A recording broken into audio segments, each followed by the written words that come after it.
We're in this strange reality, which we're caught between two worlds, between two paradigms. And the bridge between, or the door between these two paradigms is what is now called the disclosure event. Recently in Washington, D.C., a press conference was held in conjunction with an international event, the X Conference, where a panel of eminent scientists and researchers broke the silence and spoke out and called for a full international disclosure and an end to the truth embargo relative to UFOs and extraterrestrials.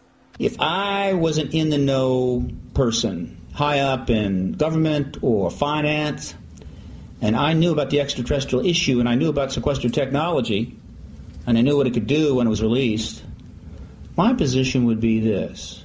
Let's keep that technology under wraps as long as possible, while we sell as much of the rest of the oil as we can for as much as possible. And then we'll take that money, and we'll use that to own the extraterrestrial technology, right? The point is, there's always people in the know and out of the know. Sometimes it's about stuff, and, you're in or you're out. But there are some things you can't have the in the know and out of the know.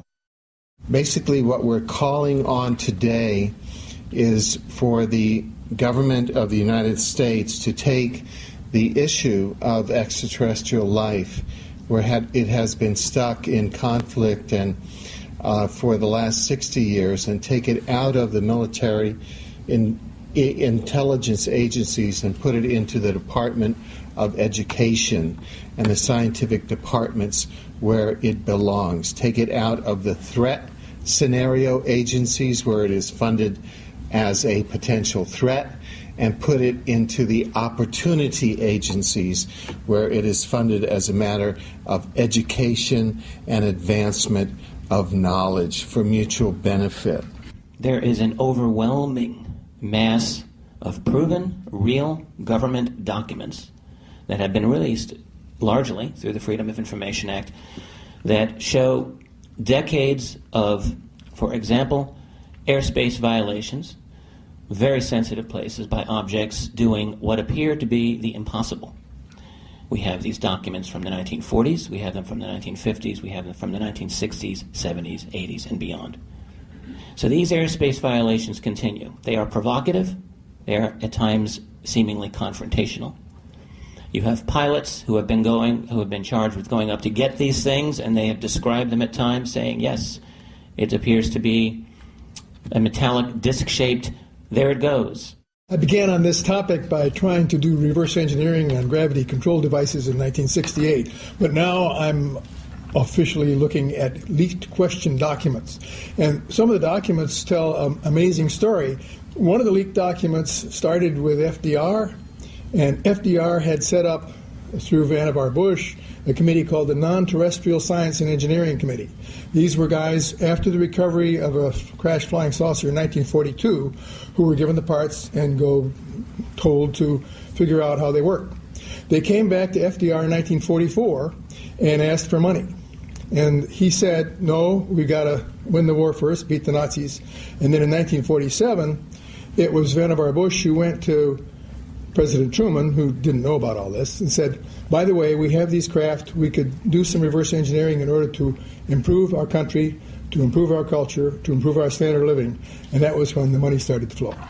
July 2002, right here in the Washington, D.C. area, there was yet again a airspace jet chase by two F-16 jet interceptors, which were chasing a bluish object right outside D.C. My opinion right now is the person who's going to wait for hard evidence is going to be left behind when the deluge comes.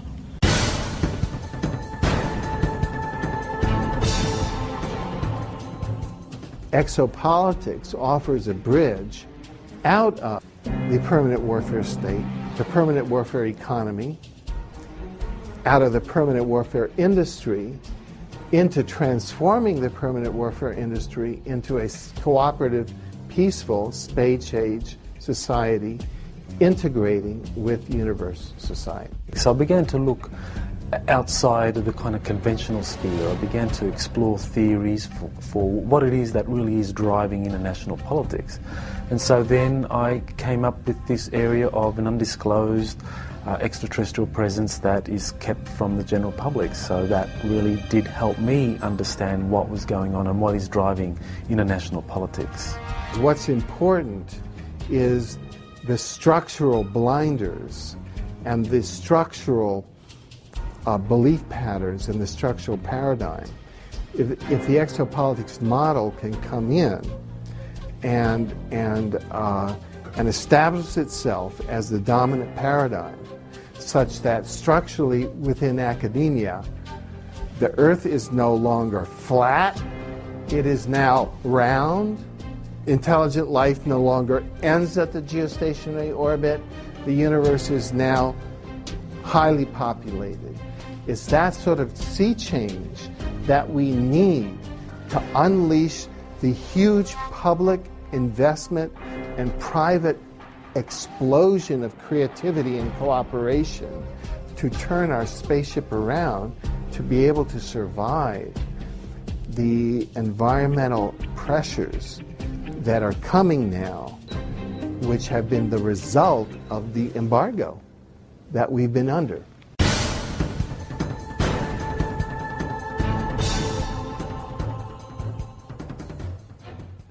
Are we, the people of Earth, on the verge of technological destruction?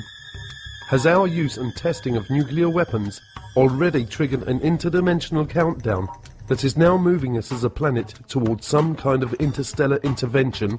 Even though there's clearly no evidence, and I want to emphasize this, that these extraterrestrial civilizations are hostile towards us, I think they're very worried about our hostility. I always turn this on its head, because most of these sort of documentaries are always like alien invasion and all this stuff. No. The issue is that, if they were hostile, we would know it by now.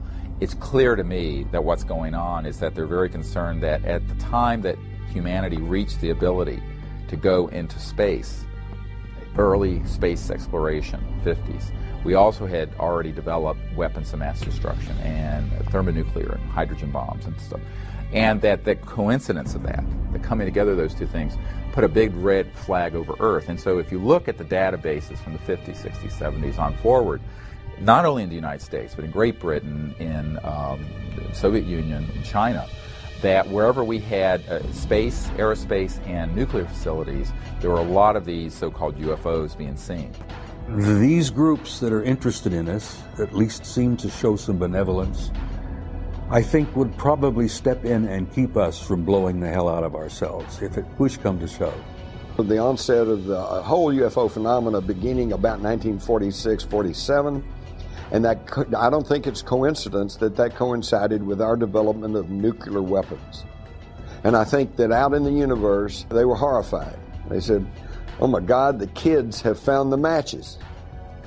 Well, they don't want us to destroy ourselves, and they don't want us to destroy this planet, and yet they're prohibited from directly intervening in our affairs and in our evolution. So I think that we've got crop circles and animal mutilations and abductions and sightings and increasing sightings and all like that, so that it's not directly impacting on us, and yet over this conditioning period we are coming to understand that we're not the only ones in the universe. And I think they're trying to kind of boost us up the evolutionary ladder so that we can grow to be full-class members of the intergalactic community instead of destroying ourselves through our petty bickering wars and nuclear holocaust. Like the dawning of a new day, the internet is quickly sweeping away the darkness. The truth will not be stopped. We're now seeing this wall of censorship cracking apart in the United States. Just recently we had a major TV network special, and I found it absolutely amazing because Peter Jennings of ABC just very matter-of-factly told a national audience that the Robinson panel of the 50s and the Operation Blue Book, Project Blue Book of the 60s were not really scientific-based investigations. They were just public relations efforts to try to get people not to be thinking about UFOs. So in other words, all you folks out there who are old enough to have been seen all the newspaper reports on the Robinson panel and hear what Blue Book said. It's just hogwash.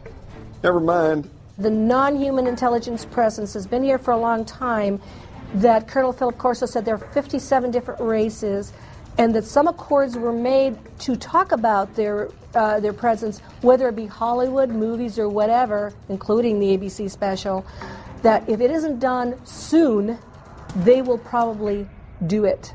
Extraterrestrials are not a national security issue. They're an educational and social issue for our society, and they may be a spiritual issue.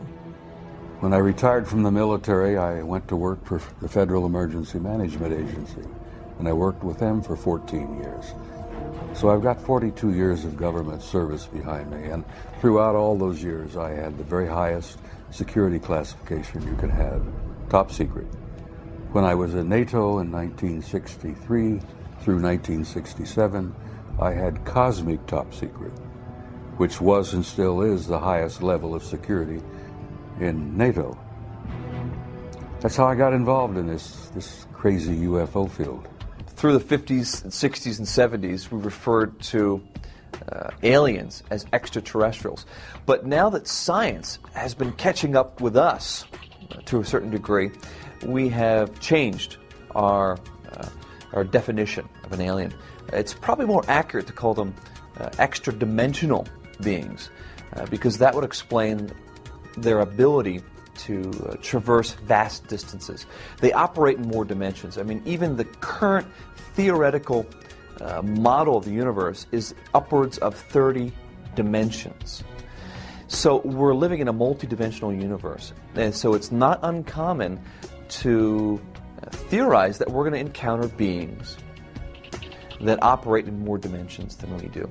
And that would explain a lot of the phenomenon related to UFOs, how they're able to appear and disappear, move very fast, do all the things that the ETs go, walk through walls, have remarkable psychic abilities and communicate telepathically.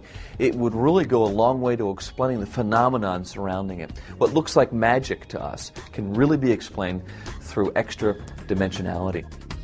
Are any of us really prepared for the kind of paradigm shift that would come with not just disclosure, but with contact and communication with intelligences from other worlds?